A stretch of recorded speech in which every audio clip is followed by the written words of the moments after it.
औज़ुबिल्लाहिमिनश्शैतानिर्रजीम बिस्मिल्लाहिर्रहमानिर्रहीम। अस्सलाम वालेकुम। बच्चों, मैं उम्मीद कर रहा हूँ कि आप सब लोग बिल्कुल खैरियत से हैं और आप सबको वेलकम एक मर्तबा फिर क्लास मैट्रिक फ़िज़िक्स की ऑनलाइन क्लासेस में। इस वर्ष पिछली क्लास में हमने यूनिट नंबर 10 जो हमारा पहला चैप्टर था मैट्रिक फिजिक्स का, उसके क्वेश्चन आंसर्स को समझा था। और आज की क्लास में जो सेल्फ असेसमेंट में क्वेश्चन दिए जाते हैं ना बेटा, यानी बुक में आप देखते हैं जगह जगह कुछ क्वेश्चंस हाईलाइट हुए हुए होते हैं, उनमें साइंटिफिक रीजंस भी होते हैं, शॉर्ट क्वेश्चंस भी होते हैं। आज हम उनको डिस्कस करेंगे चूँकि इम्तिहान में उनसे भी सवाल पूछे जाते हैं। मैं फिर बताता चलूँ कि नोट्स अगर आप अपने घर पर प्रिंटेड फॉर्म में चाहते हैं तो आप 0333 2243 031 पर व्हाट्सएप मैसेज करके रब्ता कर सकते हैं। अगर आप कराची में हैं तो आपको बआसानी ये नोट्स डिलीवर किए जा सकते हैं। पहला सवाल बेटा दिया गया है वहाँ पर, distinguish between transverse wave and longitudinal wave. याद होगा पिछली क्लास में हमने ट्रांसवर्स और लॉन्गिट्यूडनल वेव्स के बारे में पढ़ा था और आज हम उसका डिफरेंस पढ़ते हैं।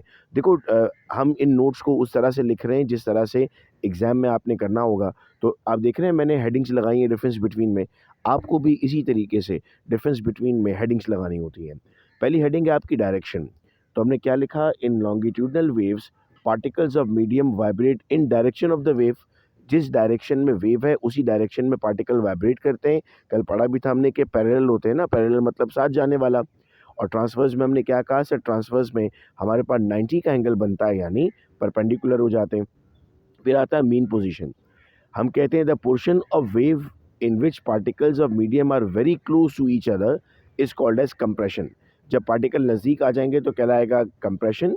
और ट्रांसवर्स वेव में हम कहते हैं हमारे पास क्रस्ट मौजूद होता है। क्रस्ट अगर मैं रिकॉल करूं, कल का लेक्चर अगर जिसने नहीं देखा ना बेटा, प्लीज़ वो पहले देख लेना तो आपको बहुत अच्छा समझ में आएगा। क्रस्ट का मतलब होता है अपर पार्ट या पॉजिटिव पार्ट।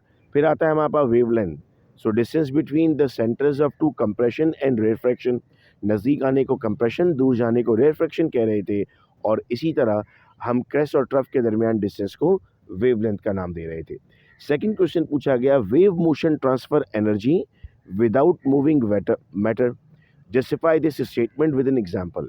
हमने वेव को जब डिफाइन किया था उस वक्त कहा था हमने कि ये without movement of the matter ये काम करती है। तो आपको यहाँ कह देता है कि जी एग्जाम्पल के साथ बताइए। सो आइए एग्जाम्पल देखते हैं। Waves can transfer energy over distance without moving matter the entire distance. ठीक है, for example N ocean wave can travel many kilometre without the water itself moving many kilometre. ये जो लहर तैर आप देखते हैं ना, लहर आती है तो लहर जब आ रही होती है, लहर अकेले ट्रैवल कर रही होती है, ज़रूरी नहीं कि पूरा का पूरा वाटर उसके साथ ट्रैवल कर रहा हो। The water move up and down, this motion is called as disturbance. पानी तो ऊपर नीचे हो रहा होता है। It is the disturbance that travel in a wave transferring energy. आपको जो महसूस हो रहा होता है, ज़ोर से आके लग रहा है, वो बेसिकली क्या था, वो बेसिकली मैटर आपको आकर लगता है। Difference between mechanical and electromagnetic waves. हमने पिछले वीडियो लेक्चर में इस सवाल को समझ लिया था, मैकेनिकल और इलेक्ट्रोमैग्नेटिक के डिफरेंस को। मैं आपको यहाँ पर नोट्स में दिखा देता हूँ कि पिछले लेक्चर में यहाँ पर क्वेश्चन नंबर 3 था बेटा हमारा, difference between the mechanical and electromagnetic waves. In notes में तमाम चीज़ें मौजूद हैं हमारे पास। आइए हम अगले सवाल की तरफ चलते हैं। Question number 4, how spherical wave fronts are produce in the ripple tank. Sir ripple tank में मतलब रिपल टैंक क्या होता है, पानी का अगर एक आप जग भरते हैं और उसमें पत्थर फेंकते हैं तो आपको एक आवाज़ आती है। अक्सर मोबाइल फ़ोन में भी रिपल टोन होती है, पानी की आवाज़ आती है, जैसे डॉट नहीं होते हैं पानी के, पानी उसके साथ कतरा गिरता है तो आवाज़ बनती है। Circular waves can be produced by dropping a single drop of water into the ripple tank. If this is done at the focal point of the mirror, plane waves will be reflected back.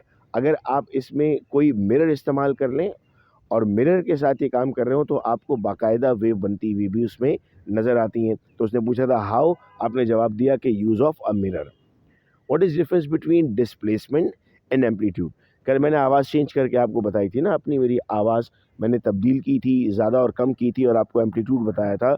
Displacement से मुराद क्या होगी, कितना दूर जाती है। आप में से कभी किसी ने 5वें माले पर आवाज़ तो दी होगी, तो 5वें माले में जब आपको आवाज़ देनी होती है तो आप अपनी आवाज़ को किस तरह खींच कर बोलते हो ना, फ़ौरन तो नहीं आप आवाज़ दे देते हो। मिसाल के तौर पे अगर मैं रहता हूँ 5th फ्लोर पे और मुझे कोई बुला रहा है तो मुझे आवाज़ इस तरह देगा, साकिब।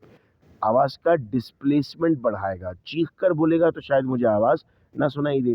तो हम कहते हैं amplitude can be a word that describe a wave. Amplitude wave को डिस्क्रिप्शन के लिए था। It mean the maximum amount of wave varies from the base line और इक्विलिब्रियम, कितना ऊपर तक जाता है। लेकिन displacement is usually use to describe the particles in motion, as in how far a particle move from the given point, कितना दूर तक जा रहा है, 5वें माले तक, 6ठे माले तक आपकी आवाज़ पहुंच रही है या नहीं। फिर सवाल है drive the relation between wave speed and frequency. ठीक है सर, तो वेव स्पीड फ्रीक्वेंसी को हम कैसे डिफाइन करते हैं? स्पीड बराबर है distance travel over time taken. ठीक है, for a wave distance is lambda, ये सिंबल लैम्डा है, वेवलेंथ का, टाइम टेकन टी है, तो v बराबर हो गया एस अपॉन टी। एस अगर लैम्डा है और t अगर स्मॉल t बन गया तो v बराबर हो गया लैम्डा t के। तो v आपके पास स्पीड के लिए इस्तेमाल हो रहा है। अच्छा, टाइम कल ये पढ़ा है हमने सारा ना, आसान हो जाता है अगर कल का लेक्चर हमने अच्छा याद रखा। f बराबर होता है 1/t के, तो मैं 1/t की जगह f लिख देता हूँ, तो बन जाएगा v is equal to f lambda. आइए क्वेश्चन नंबर 7 पे चलते हैं। क्वेश्चन नंबर 7 है which component of force is responsible for the oscillatory motion of simple pendulum. Recall करते हैं, ऑसिलेटरी मोशन का मतलब क्या होगा? To and fro movement. ठीक है, सिंपल पेंडुलम से क्या मुराद है सर? वो जो आपने घड़ी के एग्जाम्पल दी थी हमें।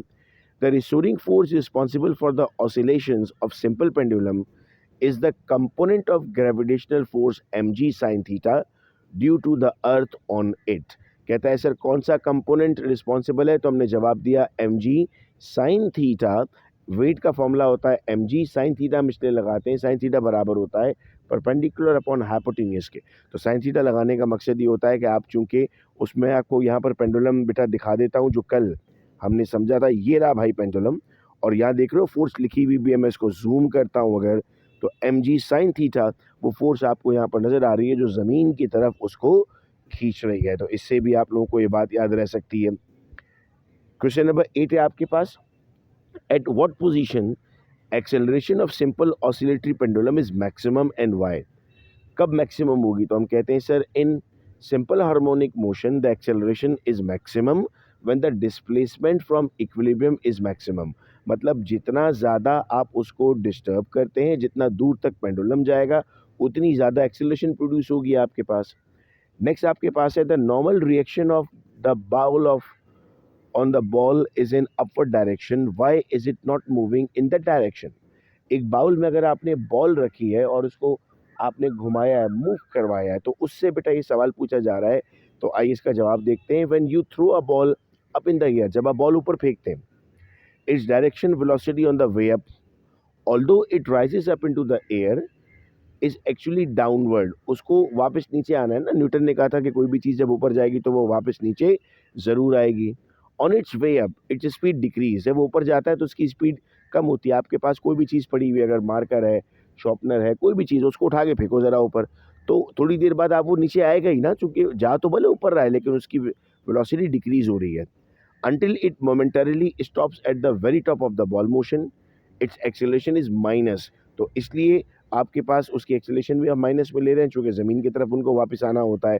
तो आपके पास नॉर्मल रिएक्शन लग तो आपको नज़र आ रहा है कि बॉल ऊपर जा रही है, लेकिन वापस नीचे क्यों गिरती है? चूँकि उसको ग्रेविटी अपनी तरफ खींच रही है।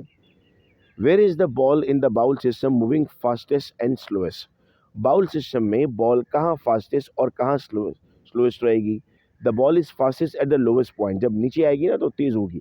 आपने स्लाइड खाई होगी, स्लाइड खाते ही जितना नीचे आ रहे होते हैं उतना तेज़ हो जाता है पानी की तरफ आकर, और जितना ऊपर होते हैं उतना ज़्यादा हम स्लो रहते हैं। मैं कॉमन एग्जाम्पल बेटा इसलिए दे रहा होता हूँ कि आप लोगों को आसानी याद रहे ये सारी चीज़ें। What will happen if there is no damping in an oscillating drum skin. Damp oscillations हमने लास्ट क्लास में पढ़ा था। मैं लास्ट क्वेश्चन था इस चैप्टर का, ये रहा डैम्प ऑसिलेशन, जिसमें फ्रिक्शन का इफेक्ट मौजूद था, और उसी का सवाल बेटा फिर यहाँ पर मौजूद है। So when there is no damping the damping constant यानी बी जीरो हो जाएगा, the amplitude of force oscillation is infinite. अगर कोई डंपिंग नहीं है, मतलब कोई फ्रिक्शन फोर्स नहीं लग रही, तो फिर उसका एम्पलीट्यूड आपके पास मैक्सिमम हो जाएगा। तो ये बेटा 11 ही सवाल मौजूद थे हमारी टेक्स्ट बुक में। तो आज हमने चैप्टर नंबर 1 को मुकम्मल कर लिया। इंशाल्लाह आने वाले वीडियो लेक्चर्स में हम बाकी चैप्टर्स भी सॉल्व करेंगे। अगर आप चाहते हैं कि इसी तरीके से मैं आप लोगों की न्यूमेरिकल सीरीज़ भी शुरू कर दूँ, तो आप लोगों ने कमेंट में बताना है या व्हाट्सएप पर बताना है। व्हाट्सएप नंबर इस पर स्क्रीन पर आप देख सक रहे हैं। बहुत शुक्रिया आप तमाम का बच्चों इस वीडियो लेक्चर को सुनने का। अपना बेहद ख्याल रखिएगा आप सब लोग। अल्लाह हाफ़िज़।